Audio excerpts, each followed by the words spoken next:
Looking to improve your blood sugar levels, looking to control your cholesterols, looking to have better gut bacteria, looking to lose weight, then you should add this in your routine right now.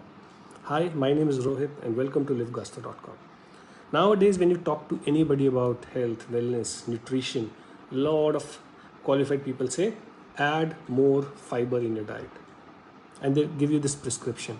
But what is fiber? I think that is a question a lot of people ask me when we talk about, or we put a post talking about add more fiber in your routine. So they ask, what is a fiber? So let's understand what is a fiber. What are the functions that a fiber can do for us?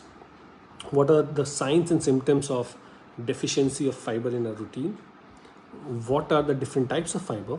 And what conditions can benefit if we have sufficient fiber? And how much fiber do we really need in a day? So fiber is nothing, it's a type of a carbohydrate, okay, which passes through our body undigested. Okay. Now fiber can come in two forms. First is a soluble fiber, which dissolves in water and which helps you to lower both your glucose levels, your cholesterol levels. It basically look at reducing certain metabolic symptoms. And then there is insoluble fiber. Now insoluble fiber is something which does not lower these things, but it provides bulk. It moves things, it moves food, it moves toxins in your gut throughout your body. It actually acts like a bulking up agent so that you don't have constipation and then issues related to your bowel movement, motions and constipations. Now, what are the functions of fiber in a body? Fiber will help if you have sufficient fiber in your diet, both soluble and insoluble, and plant-based diet has got both. Okay, obviously every plant will have a different level of soluble and insoluble content in it, but if you are eating more of a plant-based diet, you will get a lot of fiber in your routine. Now, what are the key functions of fiber and why it is important to have fiber in a routine? Now, fiber helps you to control your blood sugar levels. Okay, better blood sugar levels means better insulin management, better insulin sensitivity, and lower the chances of having type 2 diabetes at a later stage. It increases the stool bulk, okay, which prevents constipation. And we know when you are constipated, especially kids or elders, where mortality tends to be on a lower side, the stool can help reabsorb the toxins back into the circulation, making your blood more toxic.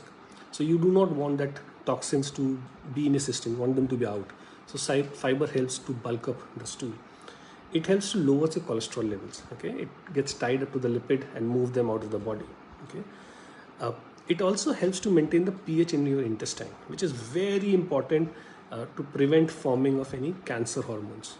Okay, fiber will contribute to healthy weight. Okay, if you're looking to manage weight, that's the reason people say add more salads, add more raw food into diet, because you want to get more live fiber, which takes more digestive power to get absorbed to ensure that your weight management is there.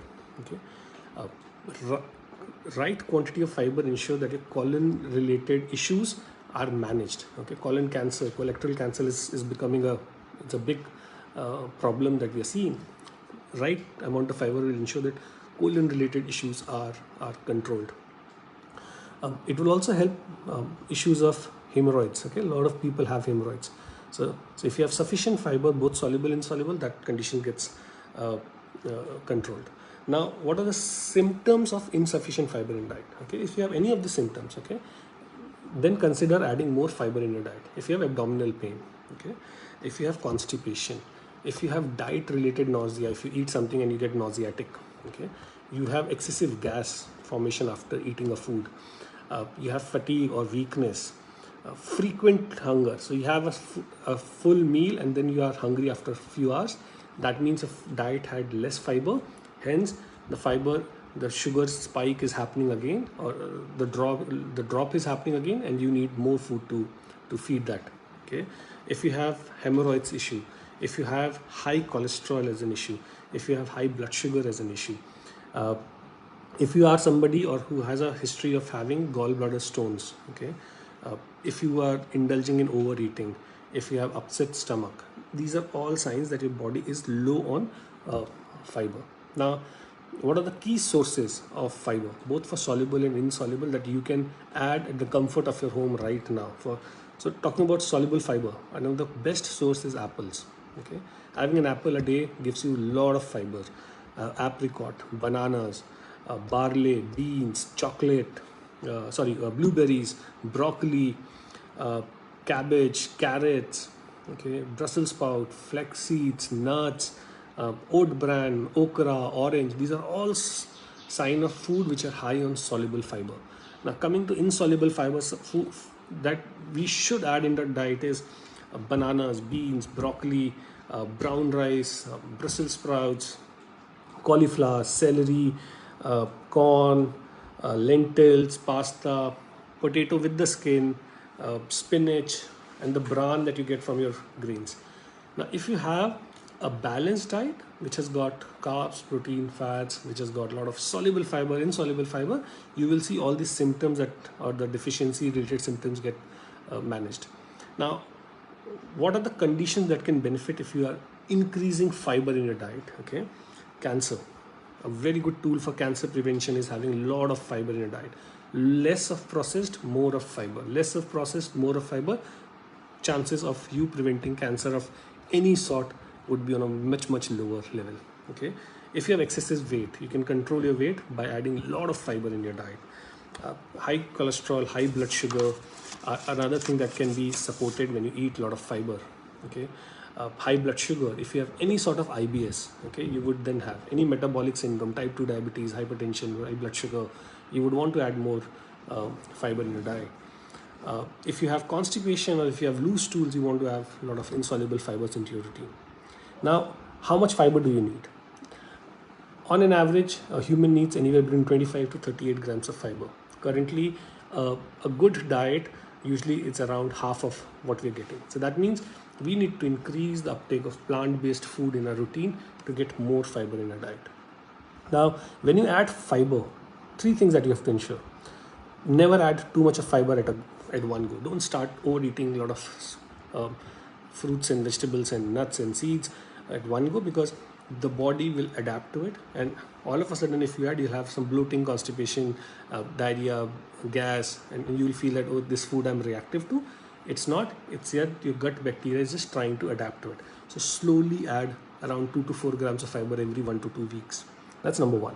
Number two, if you are on certain medications, or if you're taking certain minerals or vitamins or supplements, if you're adding certain medication, you would want at least 2 hours of gap between your fiber and your medication, because fiber inhibits the absorption of medication. Number one point, don't mix both of them together. Okay, don't have a high fiber food or fiber in supplement form when you are looking at taking certain medication with it. If you're taking supplement in a fiber in a supplement form, ensure it says no added sugar, because a lot of fibers in the market have a lot of added sugar, and that will, contrary to the fact that fiber should reduce your blood sugar, will actually spike your blood sugar very fast. Okay, if you're taking nutritional supplements, okay, any sort of supplement, you would want to ensure that you keep a gap between supplement and fiber if the fiber is coming in form of a supplement itself. Okay, now start adding fiber in your routine. Try to have a balance of 2/3 of soluble fiber to 1/3 of insoluble fiber. A very perfect example of a food that has both of these is flaxseed powder. So you can start adding flaxseed powder in your routine, adding an apple in your routine, adding a raw banana in your routine, adding some pomegranate in your routine, adding some oranges in your routine. These are simple foods available in your kitchen. Start focusing on adding these slowly, and you will see within weeks or months your condition starts to improve, your markers start to improve, and once these markers improve, your overall health, your overall gut health, your overall gut bacteria, your overall energy is bound to go up and improve. Have a wonderful afternoon, everyone, and we'll catch up soon. Namaste.